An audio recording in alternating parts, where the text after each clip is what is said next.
So I don't think I'm going to have a lot to say about episode 5 of Produce 101 Japan The Girls Season 3. So on this episode, it's basically an elimination episode. And so all they ever really did was open up the elimination ceremony with intros, which is something they kind of often do, I think. Because on Boys Planet, you can actually watch that section live. Uh, I think a whole week before the show actually airs, and usually a day after the last episode aired. But basically, all you see is some girls got makeovers, and then this episode actually has a lot of filler. There's like, in the very beginning, there's like 25 minutes of dance filler, and then at some point, there's like a prank that they play where this girl gets lost, and then there's some other stuff like Miss Congeniality polls kind of stuff.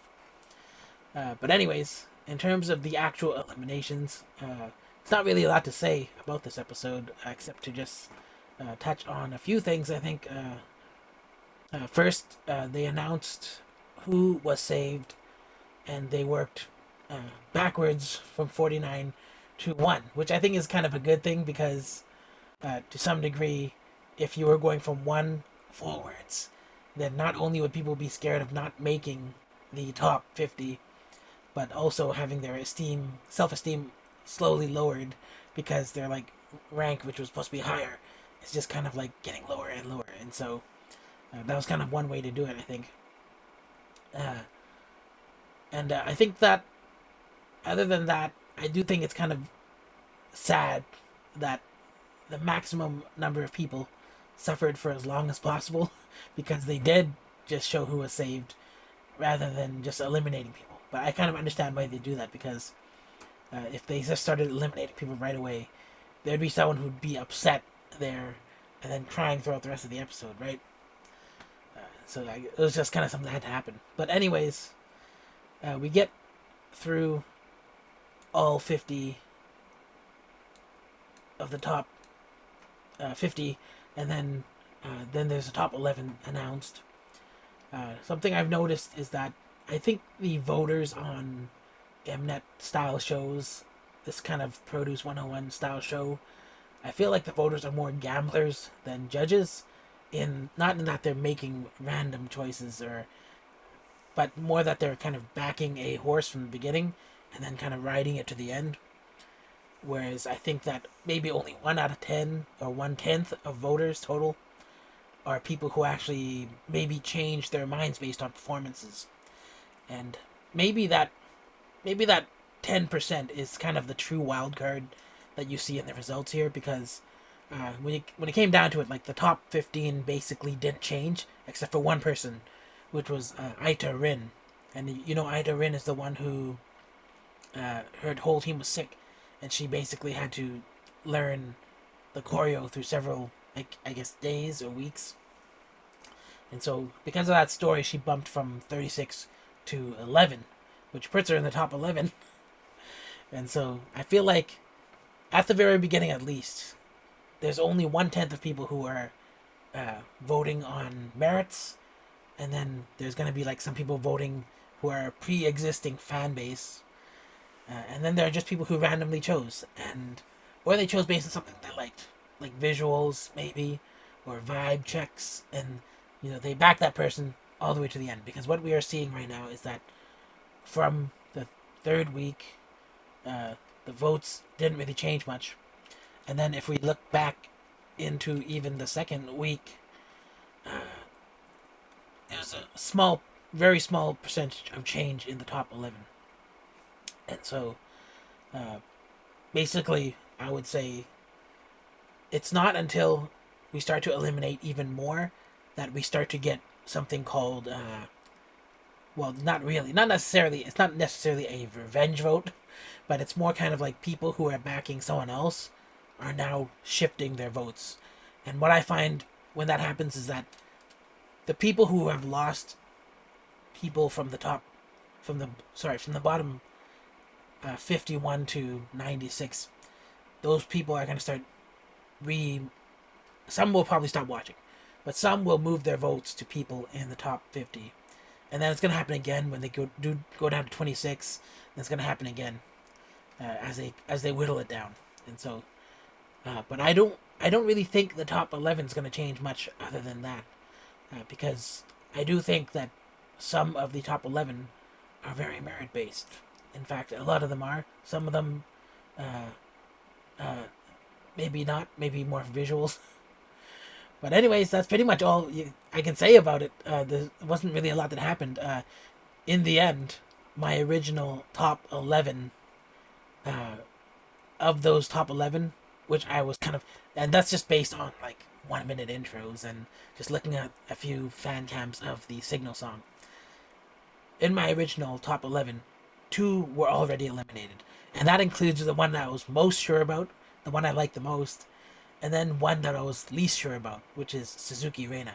The one I liked the most was Okamura Nana, and she did not get a lot of traction in the show. But that's kind of common for me. Like I said, I never predict the top 11. I just kind of like want to see what happens to people based on the criteria where I saw something in them and I want to see what happens. Like, for example, we saw Suzuki Reina, her confidence got shot pretty quickly. And so the thing that I saw in her initially was confidence, and then suddenly you see it get shot.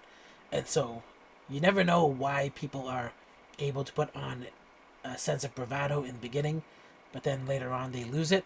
And so, like, some people have confidence based on their history. Some people have confidence based on just maybe they had a makeover and suddenly they're on top of the world. And then some people are just excited about the process, but then the process becomes really real and then they lose their confidence. And so that's kind of something that happens. And that's just kind of part of my thesis. I feel like confidence and stability play a part in people's performance. But on a show like this, maybe less so, because I don't really think that people are voting entirely based on performance. And so, yeah, two were eliminated from my top 11, and so nine are still there for 50, which is losing half of the trainees. Makes it kind of, it doesn't make me feel so bad that I still have nine and I only lost two. But for the next eliminations, I think that in terms of people in the top 26, three more of my people are in immediate danger of being kicked out, and that would be Tanaka Yuki, Sudo Sakura, and Sutani Urara. And Sutani Urara, I'm surprised that she didn't get as much traction on the show. I guess it's just a different aesthetic, or things that people see differently. I like the American and European competitions, like X Factor, American Idol, and stuff. And I've been watching those for like 20 years. So I kind of like those because I feel like there is more of an effect in terms of how you perform, in terms of getting votes. Whereas I've noticed just watching Mnet shows is not really the case. And then also, Mnet has a lot of weird mechanics involved as well, including sometimes a live studio audience voting, which changes things a lot. And so I never know how that's going to go because it's really strange to me. They have pre-existing fans. All the trainees are not just random people. And then when it comes to the mechanics, you can get in a weird team for basically no good reason, just because of what they do in terms of letting you pick a team or letting you pull a rabbit out of a hat.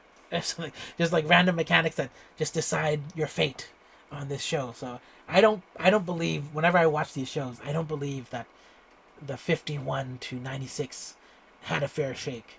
And I don't feel like anyone on the show really gets a fair shake. The show edits favorites all the time. People come in and they're part of companies and they have histories and they have existing fan bases. And as we can see, something else I wanted to mention is that the drop off in terms of voting was way more gradual than it was on like Girls Planet, for example. In Girls Planet, you had like in position 20, you had someone with so and so amount of votes, and then in position 1, they had 10 times the amount of votes. Whereas on this one, from 50 to position 1 is like 10 times the amount of votes. And so the vote distribution is way more gradual here, which I think is interesting because that means that some of the mechanics in terms of like if you get bonus points, they probably matter a lot more here than they did on Girls Planet. Whereas in Girls Planet, you can win a competition or a challenge, and it would make the difference between being eliminated or not. But it didn't make a difference in terms of cracking the top 11. And I don't know unless we get closer to the end if it will do the same thing, because I've never seen the score bonus be big enough to change million point differences.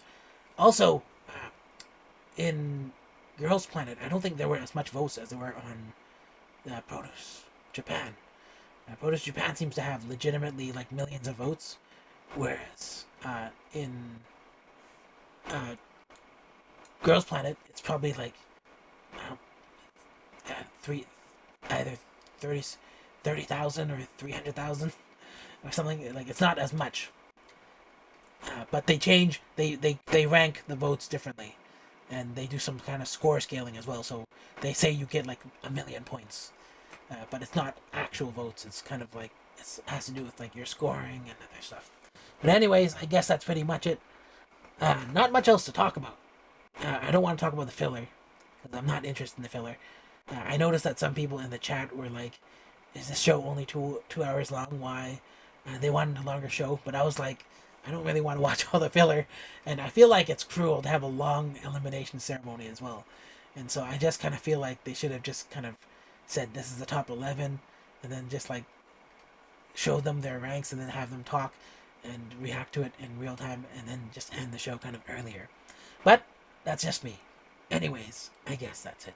If you like this video, give it a thumbs up. If you don't like it, give it a thumbs down. I didn't show any video from the episode. I almost missed this episode, by the way, because daylight savings time. In Asia, they don't have daylight savings time, and so we lost an hour in the West here. And then in Asia, they just end up showing the show earlier. In Asia, it's showing at the same time. In here, it's not showing at the same time. We lose an hour, and so I was gonna take a nap before I watched this, but then I checked that the show was streaming and I looked at the time and it said there's only 36 minutes. I'm like, oh, I guess I can't take that hour nap because it's gonna start very soon. And so I could have taken a nap without checking, and then I could have missed like the first hour of the show, which is probably mostly filler anyways. But anyways, if you're not subscribed, consider subscribing, and I'll see you in the next video.